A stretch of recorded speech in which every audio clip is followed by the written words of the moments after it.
This is MJ. I'm an author, I'm an artist, I'm a Digimon analyzer. Join me as I talk about Digimon Liberator Chapter 0. Is that what it's called? Episode 0. That's what they call it officially. So I'll have to change that in my notes or something maybe. Anyway, so this one's called Welcome to Lacuna. And interesting. I want to just I've got over here on my screen the like back of the page or the description of the show. So here we go. Or of the it feels like a show, but it's not. So here's the description of the story. Here we go.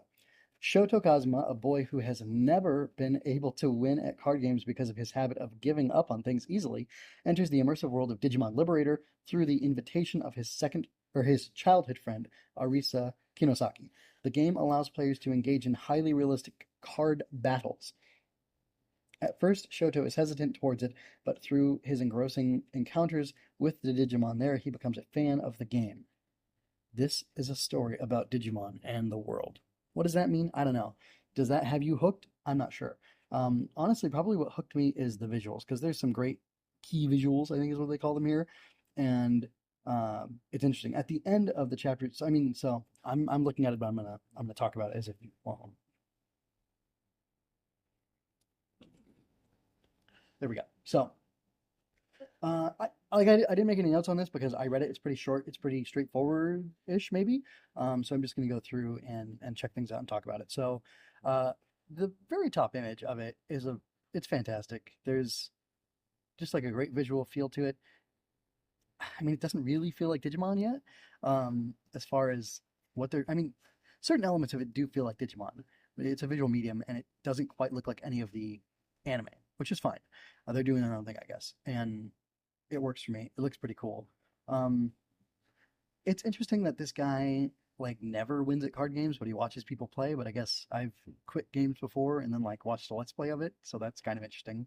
Um, like I'll be super honest, I'm a little bit disappointed that the off-modelness, the sketchiness of the drawings is excessive, I would say. But uh, I care about the story more than anything, and I am intrigued by the story and interested by it. So the slight lack of the visuals isn't really a big deal to me. So anyway, I do find it weird though that he's never like he has a deck, but he never wins and he never tries. But Arisa is into it, so I don't know if she's a good player or not, but whatever.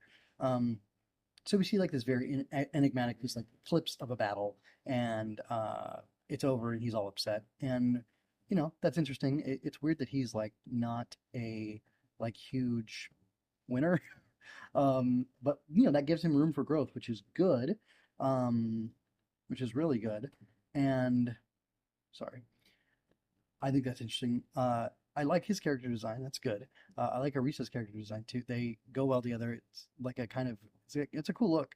Um, it's a it's a cool look. That's my point. And overall, I'm pleased with them. But yeah, some of the other visuals in this are a little bit weird, but that's okay. It's okay. Um, so just the like level of technology in this world is kind of interesting. Uh, and I don't know. I wonder, like, are we going to spend all this time in Lacuna and they're never going to come out of it? Are they getting pulled into the game? Do they come out of it or not? I don't know. We'll have to see in future installments. But I'm just going to kind of quickly go. Like, I find it hilarious that at this competition, they have a guy in a giant Agumon suit giving out the trophy to the guy who won, whose name is Zenith. Or he calls himself Zenith. Hmm. And anyway, that's kind of interesting. And then, like, the lady who's interviewing him is in, like, Gajinka.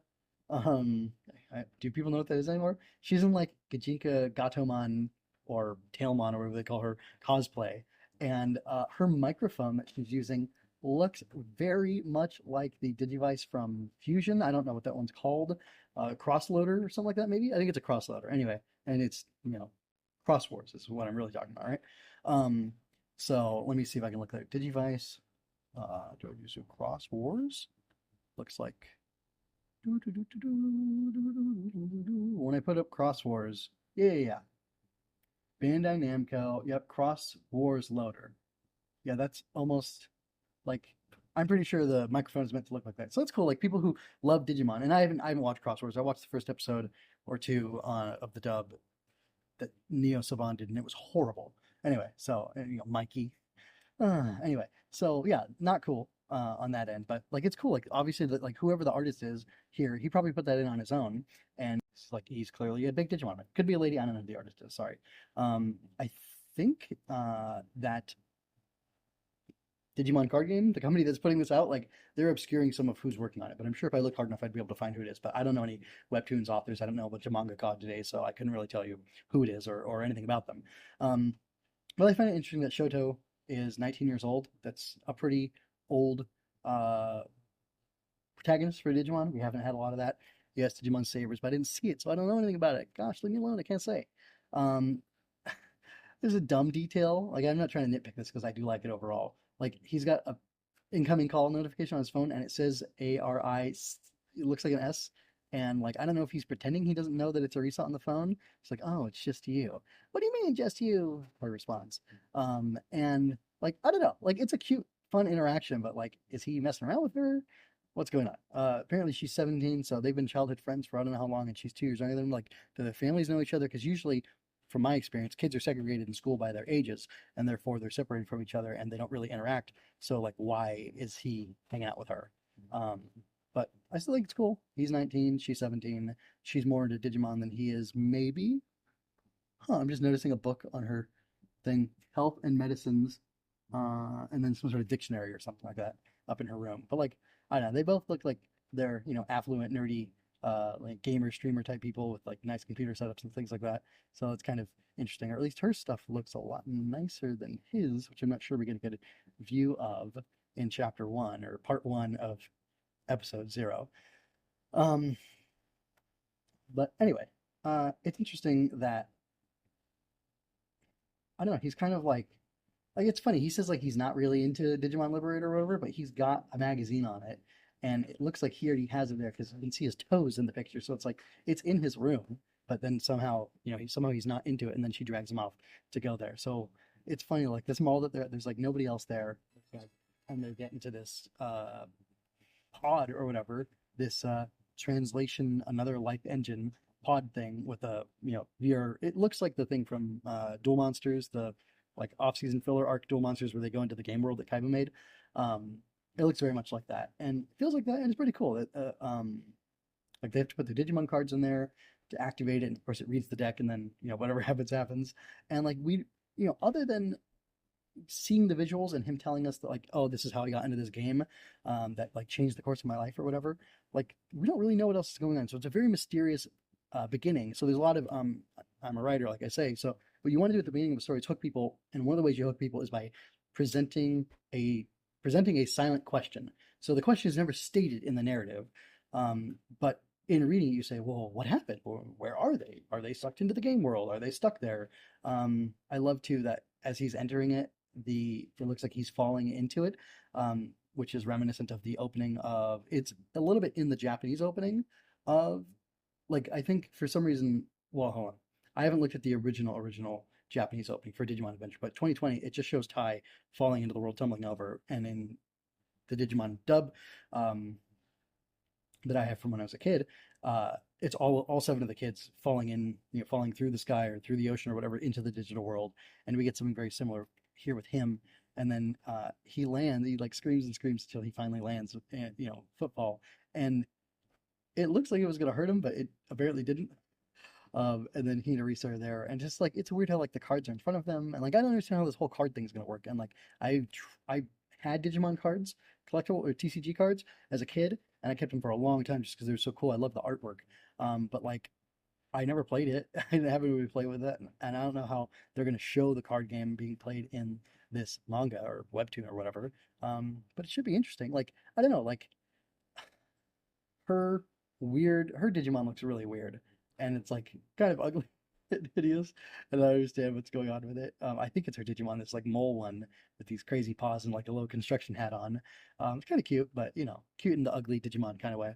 Um, and it's funny because she's like all into the game, Arisa is, and she's trying to get this guy to get excited about it, and I don't know, he's just like kind of clueless about what's going on, but he gets a cute little parrot, looks like parrot Digimon, or bird. I think it's Parrotmon, but it's a little cute bird.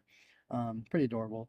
And like, I don't know where they're gonna go from here. Like, do you digivolve them with the cards? There's this peek at the end of all these different characters in different settings. Like, looks like people like scientist lady running stuff, a game designer maybe, like who's like drawing the characters. Um, and then the two like top players are there, and then this mysterious lady with like a chain around her neck. Like I have no idea what's going on, but it does pique my interest, and I'm interested on taking the path uh, to a brand new story, as it says at the end here. And I don't know, like this glimpse of the digital world that I can't even remember the guy's name. Arisa, I know, and this guy is what's his name? I don't know if it's a good thing that I remember the girl's name more than I remember the guy's name. Probably not so much. Shoto Kazama. I remember that right before I found the page that it was on. So yeah, like I don't know, Shoto, like she's enthusiastic and she's knowledgeable, and he's not enthusiastic and he's not very knowledgeable. I don't really like that kind of character for a protagonist, a hero, but then again, I don't really know what this journey's going to be like for them. And if the two of them are on it together and they're these kind of opposites that can propel each other forward, that I do like. So we'll see where it goes. But that's it for Welcome to Lacuna. Just my thoughts on it. I can't really review it. I kind of try to critique the art. There wasn't much story there, and yet it still has me hooked and intrigued. Maybe because of the visuals, I'm not sure. But sorry, that didn't quite work with Digimon Seekers, which I thought was a failure for me. It was a failure of a project because I quit it because it couldn't hold my interest. I tried and tried and tried, couldn't hold my interest. This, on the other hand, I delayed getting back into it and covering it for a while because two things. One, I'm super busy trying to write and publish my own books about magical bugs battling monsters, and the other thing is I knew that the release schedule was kind of going to be funny, and like it wasn't going to come out super fast, like once a week or anything like that. And yeah, they're up to how many issues now? They started back in April, and they're up to just finished the other day, the 25th, up to 19 issues that are out, and they're all half issues at a time. So there's not that much story going on at once. And the good thing is I skimmed the episodes, and episode 4 is 1, 2 parts. It shows 3, 3, 2, 2. Okay. Episode 4. Hold on, that doesn't make sense. Right here. Okay, part 1 of episode 4 is 3 parts. Part 2 of episode 4 is 2 parts. So it's 5 parts total for episode 4. I'll have to see what that means. And then let me go look back real quick at episode 1. Episode 1, Digital Gate Open, is 1, 2, 3, 4 parts. And they were all released on the same day, April 26th. Let's see. Episode 2 is 2 parts were released on May 16th. But episode 2 continues with a part 2 on May 30th. There's 2 parts to that. Yeah, so like the release schedule is a little bit weird. Like they release chunks on a single day, and those go together. And I don't know how much of like a complete story those tell, but because then it continues in a week or so later, week, 2 weeks, whatever later, and tells more story. So yeah, the release is kind of weird. So I thought I've got time. I don't need to jump on this right away. And now I have the time. Now Odaiba Day is here, and I wanted to get this stuff out in celebration of it, and as a start to my journey on covering Digimon some more again. And that's it. So that's all I have to say on this for now. Until next time, take care. Be well. I hope you enjoyed that. Subscribe to keep up with me. Like and share to help me reach more people like you. And go to mjmunoz.com to find your next favorite thing. And don't forget to let your voice be heard. Stories are always better when you're part of the conversation. Until next time, be well. This is MJ signing out. This has been a Story Over Everything production.